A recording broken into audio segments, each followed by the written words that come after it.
trudged dispiritedly along the gloomy back street, my feet slipping every now and then on the cobblestone.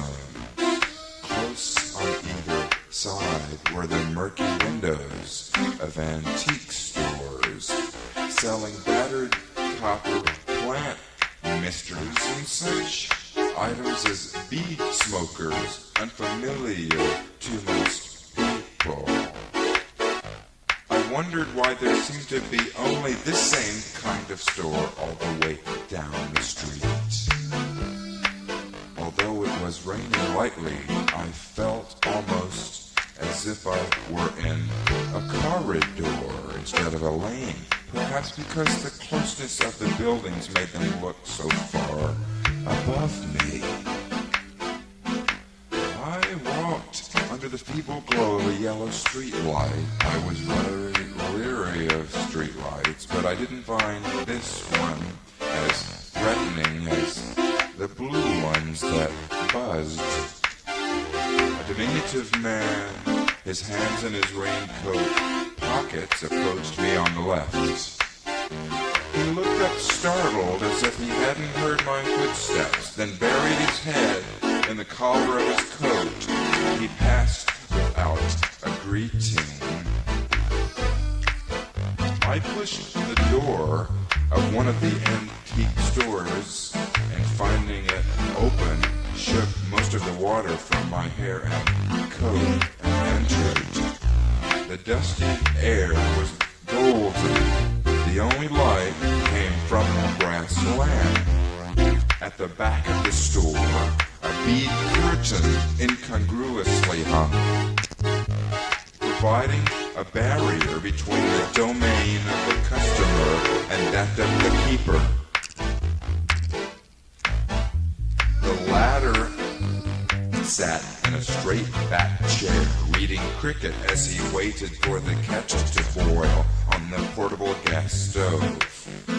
Around me were crocheted bed covers, pieces of jewelry for a magpie's taste, and battered plant misters.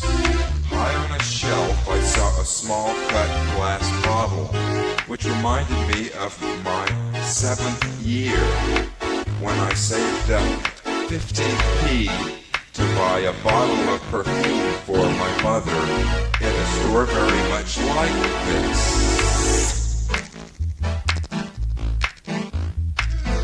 On the walls was faded pink and yellow wallpaper bearing a pattern of paisley Jabberwocky.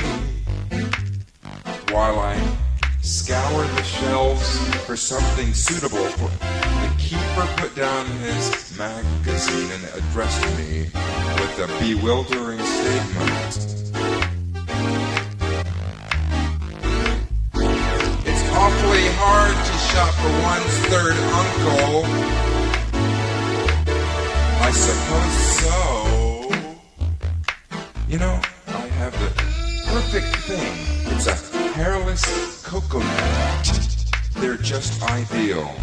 Actually, I've only ever seen one, but they do say an obscure present for an obscure relative. I suppose so. Well, he picked up a sturdy coconut that resembled a giant pecan and offered it to me. I can let you have it for £3.63. You want to please your third uncle, don't you?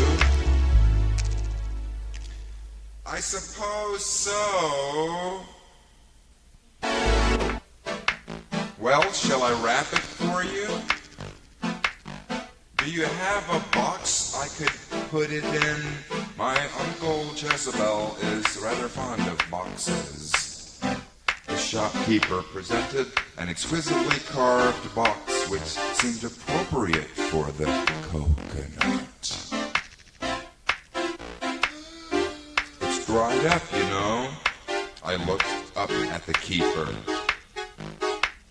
Dried up? The coconut. There's no more milk inside it.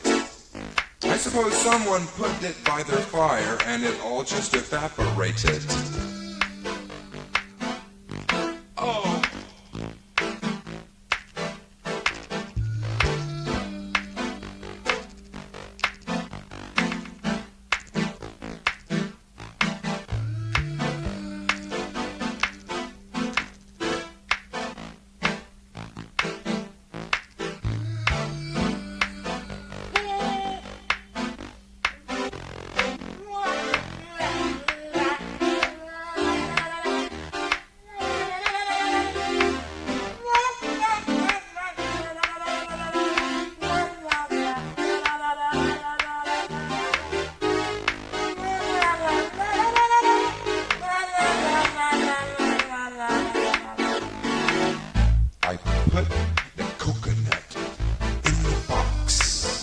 paid the shopkeeper £5.72.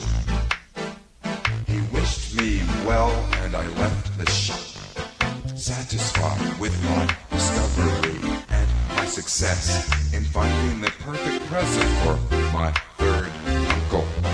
I took it back to my house, and Jezebel met me as I entered. "Oh, cousin, it's my birthday, do you know?" I knew. I ushered him into the parlor, where I handed him the box. "You know it's my birthday," he mumbled as he opened the box. "Oh, my dear cousin, it's perfect."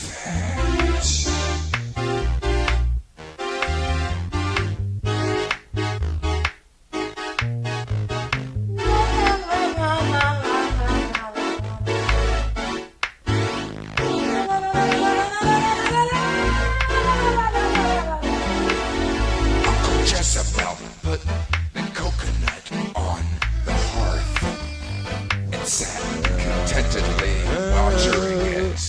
The flames lightly up his petrified face. "It's perfect,"